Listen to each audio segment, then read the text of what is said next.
Thank you and welcome to the show this morning. The topic this morning is child abuse and neglect, and we're fortunate to have with us to talk about child abuse and neglect, Alana McLaughlin. And of course, Alana has been with us on a number of occasions, and I don't think that she will really need an introduction to many of our audience this morning, but nevertheless, let us have you, Alana, to give our audience some information about your background, your education, and some of your experiences, and then we'll talk about the topic child neglect and abuse, and have you to again tell us some of the things that you feel in reference to these topics. Let's start off with your background and some of that information. Well, my parents are McLaughlin1 and Cheryl Haney, and my grandparents are Mildred J. Haney and Dr. James Haney. The first school I ever went to was Napier Elementary, where I had teacher Mr. Downey for pre-K. The second school I went to was Alex Green, and for kindergarten I had Mrs. Harfield, and for first grade I had Miss Jennifer Berry. For second grade I went to Glen Option Elementary, and for third grade I had Wendy Anderson. Now I'm currently in fourth grade, and my teacher's name is Caitlin Astrew at Robert Churchwell Magnet Museum Elementary.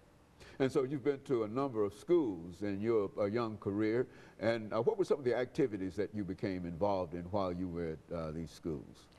Well, at Glen, I was in a tutoring class where I tutored some of 5 students, where we learned social studies, science, math, and reading, while also doing extracurricular to higher our grades, doing some of those activities such as going and writing essays on what we did over the summer, or doing it about certain, like doing autobiographies about people and things like that. So that's kind of what I've been doing. And also at Alice Green, I usually help students, as in help them with their work, and I just, go around helping them, like being the nice friend I am. Mm-hmm. And so you've been really involved in some kind of activity looking toward learning and education in all of your grades. And we need, I think, to remind our audience that you are now 9 years old. When we first started to talk with you, you were 8 years old, and so now you are 1 year older, and now you're in the 4th grade.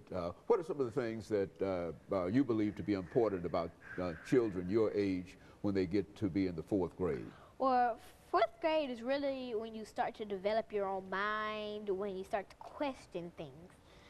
And it's kind of the center of elementary school. You're the big kids now, so you have to show the little kids what you're doing. You have to be a role model and a mentor for them, because they don't know that hitting is a bad thing. So you have to show them that if you don't hit, they will be like you, because if you're in 4th grade, you have little kids, if you have little brothers in 1st grade, 2nd grade, and kindergarten and pre-K, they will be like you and stop doing all the hatred and things like that in our schools.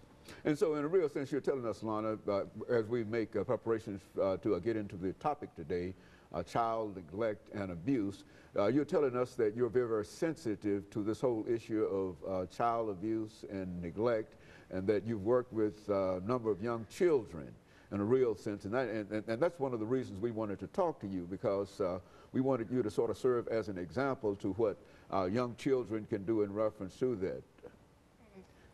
Well, child abuse is basically it's neglect, and it's not taking care of your child or a caregiver taking care of whom they are taking care of.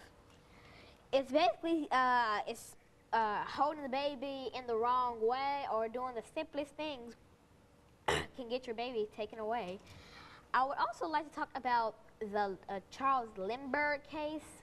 In 1932, Charles Lindbergh Jr., he was 18 months and he went missing, only to over 2 months later they found him, for he was shot a mile away from their home, by who was found to be guilty, Bruno Hauptmann.